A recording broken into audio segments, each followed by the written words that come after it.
Welcome back to Modern Tactical Shooting. Now, for this video, I want to make some corrections and some updates, specifically to my Special Forces What's Changed in 10 Years video.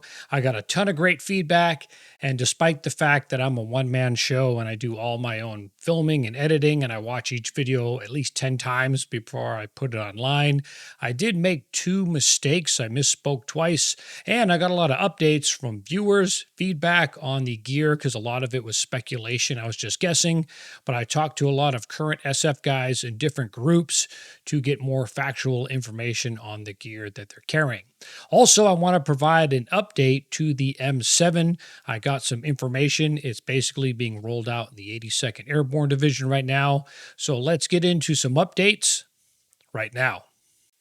Now, with that Special Forces video, which focused on the members of these CRIF guys right here, when they were guarding Trump on his Malaysia visit about 2 or 3 weeks ago, I said that the URGI upper was a rifle length. Of course, I know better. The URGI upper is, of course, a mid-length system, and the old Block 2 that I ran is a carbine length system.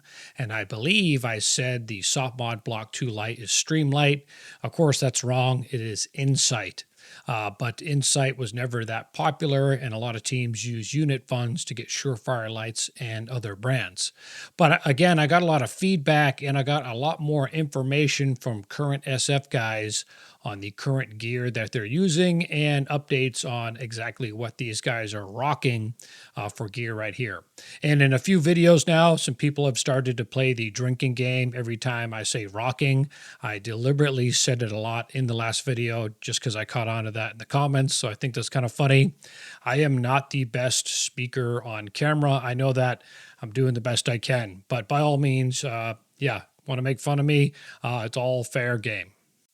Now, the plate carrier, I didn't know what it was, but indeed, as many viewers have commented, it is indeed a Spiritus LV119. It is a very popular vest with team guys.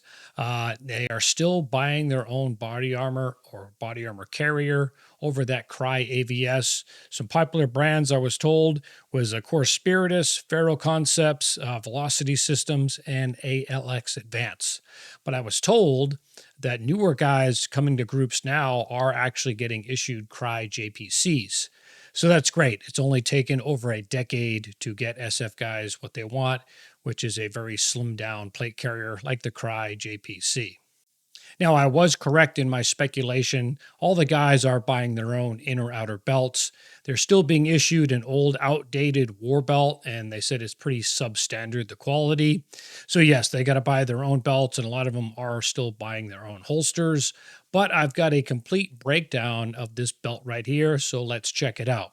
That is a 1.75-inch blue Alpha Gear belt with two S-Tac Kiwi pistol mag pouches, S-Tac Kiwi mid-height rifle pouch, an HSP multi-tool pouch with a Leatherman Wave, which is kind of cool. I have a Leatherman Wave. I was unit issued way back in 1999 when they first came out. So yeah, guys are still getting Leatherman Waves and things like that. So that's kind of cool to see. A Tactical Tailor dump pouch, a Coyote Tactical Stomp IFACT, a shotgun retention magnet, a True North Concepts MHA paired with the Safariland 6390 RDS holster with an ALS num mod on it. I believe that just makes the ALS lover a little bit bigger. You can put a little extension on there. A Cry Precision frag pouch if they get grenades, and a TYR tactical frag pouch, and it's used as a little spare battery pouch. So that's a complete breakdown. But yeah, guys are buying their own inner outer belts because they are the most popular belts right now. Now, when it comes to optics, I showed it, but I did not mention it in this photo right here. On top of those SIG 1-6s, which I were told were very unpopular and barely get used, just about every team, it seems like they have 4 issued Night Force 1-8 scopes. So that's pretty cool. The ATAC-R or ATAC-R scope, I'm not familiar with it, but yeah, 1-8 scope capability on the team. That's really a step in the right direction. As far as pistols, now I had talked about the Glocks being slowly phased out. I was told that was incorrect, but they did have to give up their Glock 17s, so basically they only have Glock 19s left. But I know in some groups, guys have mentioned they're being phased out. So I don't know, that might depend on the group. And the issued pistol optic is a Trichicon RMR. Yes, some teams have Delta Point Pros, but they're having issues with the RMR because you have to take off of course, the little red dot itself to get to the battery, and the screws are stripping out over time and they're not getting issued new screws. The guys got to buy them on their own. That's why some guys are choosing to roll with another red dot on their pistol. And one systemic problem when it comes to optics in special forces, they will buy an optic and they will buy zero maintenance plan for it. We saw that with the LCAN, which was an awesome scope. We got the LCANs around 2007, but like by 2015, there were tons of guys that didn't like them in other groups. I was still a fan, but it was over a 10-year-old scope with zero maintenance. If you have a scope that breaks, it doesn't really get repaired. It just goes in the back of a box. And the same thing is going to happen with these RMRs. They're just going to wear out and go down. And if the units don't spend unit funds to get them replacement dots, guys will end up buying their own. And let's face it, the RMR is kind of an outdated design now that they're going to the closed optics. I would like to see Aimpoint Koas with that A cut hit the teams, but honestly, that's probably 10 years out with the speed that Special Forces moves. Now, the most comments I got were probably focusing around the nods and why are they wearing nods during the daytime. And for this particular mission, which really they're in a counter assault role, if something kicks off, they're going to end up clearing buildings to get to the threat. So if there's threats shooting at from buildings, they're going to go in the buildings and they're going to start clearing. And if they're commercial style buildings and there's no lights on, they could be dark on the inside. They're not going to take the time to dig nods out of their belts or out of their packs and put nods on. They have to go as soon as it kicks off. So it makes sense that they're wearing nods during daylight. And that's actually been kind of the trend the last few years. It makes total sense for these guys, so I'm not knocking this team. That's a very specific purpose and a legitimate reason in case you have to start clearing darkened out buildings. But I would say in the last 2 or 3 years since the end of GWAT, you see a lot of special operations guys in daylight wearing nods on their helmet. And I believe that's a training scar that is developing, meaning they're doing a 2 or 3 hours out in the range, doing some training. It could be CQB, again, going in and out of dark buildings, and they're just going to wear their nods. And they might have some sort of team SOP saying you will have your nods on you 24/7, which is the case for most combat operations. But because it's just easy to have your nods in your helmet for a few hours, it's really no big deal. Now, if you look at photos from GWAT, you'll be hard pressed to see guys wearing nods on their helmet during daylight operations, because who wants to wear something on the front of their helmet dragging down the front? And if you have a counterweight or a battery in the back, that's just more overall weight. So the common practice was, of course, you wear your nods at night, and then you always want to have your nods on you, but you take them off your helmet and you put them in your kit. On my war belt right here, this right here is my dedicated nods pouch. So I always had my nods on me. I was not a fan of trying to wear them 24 hours a day. Plus, let's face it, those bodies are made out of plastic. So again, you'll be hard pressed to see guys in GWAT wearing their nods during periods of daylight. And yes, I understand some units have that mission. They're going with their nods on, and they plan to be out by that period of darkness. And by the time they come back, there could be sun up and they're having their nods on the helmet.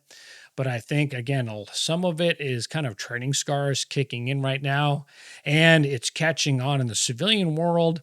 And nothing against people that want to live action role play. If you want to fight in kit, hey, who am I to say that's wrong?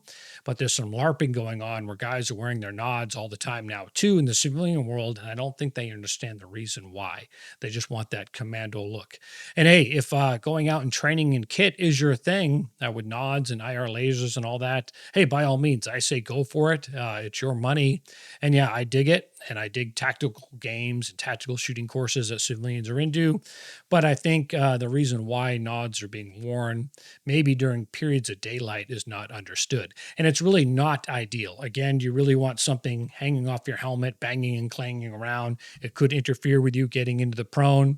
It's just not practical. So I think there is a little bit of a training scar coming out with wearing nods 24/7.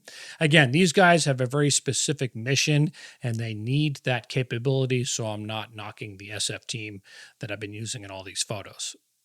Now, you see this black strip of tape on the helmet. That is for one or two reasons. First reason, it could be to tape down a wire. If they have a battery pack running to their nods, if they're not running the wires on the inside of the helmet, if they're running on the outside, you may often see guys have the wires taped down. Or two, it could be an old CQB trick of the trade, which is what I think he's got going on right here. So when you go to put charges on a door, there's really two ways. You're going to use double-sided sticky tape or this stuff called hydrogel that I'm not a fan of because it doesn't work well in heat, or you're going to use breacher's magnets. And a lot of times they're just using double-sided sticky tape, but you might hang a charge on a door and it may not have enough double-sided sticky tape on there, and you need some extra tape in a pinch to help stick it to the door. And that's where these strips of tape come in. I've recreated it right here on this helmet. And in this photo right here, which is I think from 2000, you can just barely see my helmet. I have a strip of tape on there, 100-mile-an-hour tape. Well, if you look at helmets and if you see the tape and if it has pull tabs like this one does right here, that's an old trick of the trade. Charge isn't sticking to the door good enough. Well, if you put strips of tape on your helmet with pull tabs, that gives you an extra 6 to 8 inch strips of tape that you can rip off your helmet and help use it to stick to the door. You'll see it a lot when teams are doing their SOCOM training, Special Forces Advanced Urban Combat. They'll tape up their helmets just to have extra tape for breaching charges. So I think that's what's going on here and in a lot of these other photos. But it could be, yes, to tape down wires, but more often than not, again, it's extra strips of tape to stick charges on doors. Now, one last thing.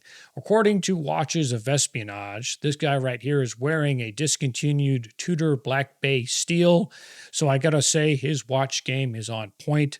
I'm a huge fan of Tudor watches. I'm wearing a Tudor Black Bay chronograph right now. I wish I was into watches back on the team the way I am now. Of course, when I was in, I only rocked G-Shocks and a Casio Pathfinder on deployments. But yeah, Tudor is really my favorite watch brand. Along with Seiko. I'm known what's referred to as a Seikoholic. But yeah, this guy's watch game on point.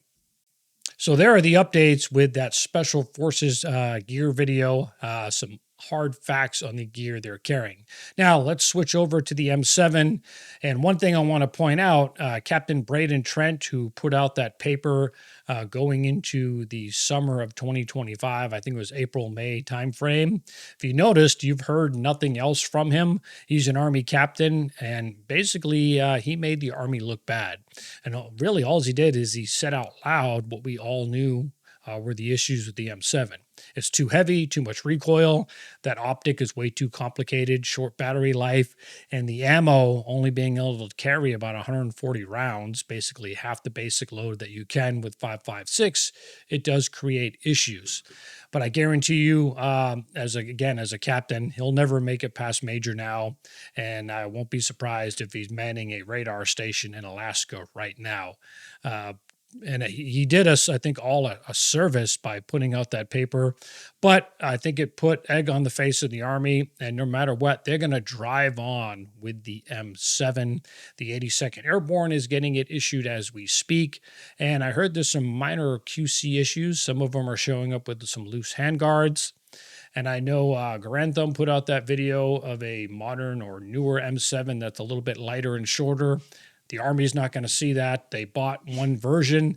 They would have to put it through all new testing to adopt a version that has changes. So they're going to drive on with the original one. And I've been told by some paratroopers, when it comes to the limited amount of ammo that they'll be carrying now, they were told to gain fire superiority, to get that overwhelming firepower when they engage the enemy, to be able to keep the enemy's heads down or engage them, maneuver against them. You need to gain fire superiority. It's not going to be by volume anymore. It's going to be by accuracy. They're saying superiority by accuracy, which, okay, sounds cool, but it's actually very counterintuitive to actually what goes on in a firefight. If you're moving along, doing a movement to contact, and you receive fire, the goal is you start laying down a wall of lead. You want to shoot back with more guns, even faster towards the threat, or return fire with bigger and better guns. So if it's rifles against rifle, you really got to lay down the volume to get that enemy to pause, and for you to, it's your natural reaction. You're going to see orientate towards the shots are coming from. You may not have a even 50% picture of where the shots are actually coming from. You're going to lay down the lead in a general direction and then start honing in your fire as you observe effects of your rounds. So I think it's unrealistic expectations that you're going to have some 18-year-old patrolling along. They're going to come under fire and they're going to pause and they're going to try and take up perfect sight pictures and lay down very accurate shots right out the gate. I've seen it firsthand in Afghanistan. That's not what happens in firefights. Multiple times, my team came under fire from distant wood lines. We start crushing the wood line with fire, and then as we narrow in exactly where the firing's coming from, that's when we slow down our rate of fire and we start taking accurate shots. But you need to lay down that heavy volume of fire to either pin the enemy down to then kill them with accurate fire, or pin them down to maneuver against them.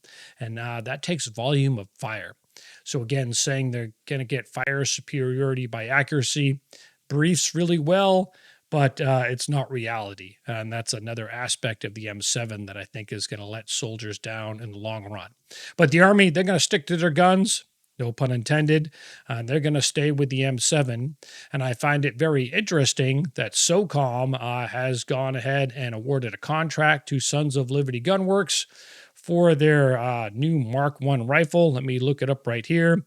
Their combat assault rifle, 5.56 with an 11.5-inch barrel.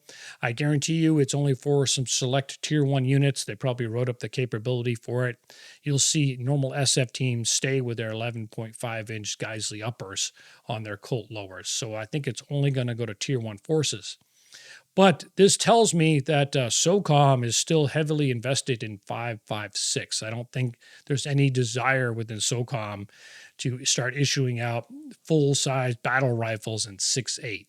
I can see SOCOM and USASOC staying on 5.56, adopting like a 5.56 max round, a bimetal round, so it can have increased pressure to get, again, better 5.56 rounds, maybe a true newer armor-piercing 5.56 round.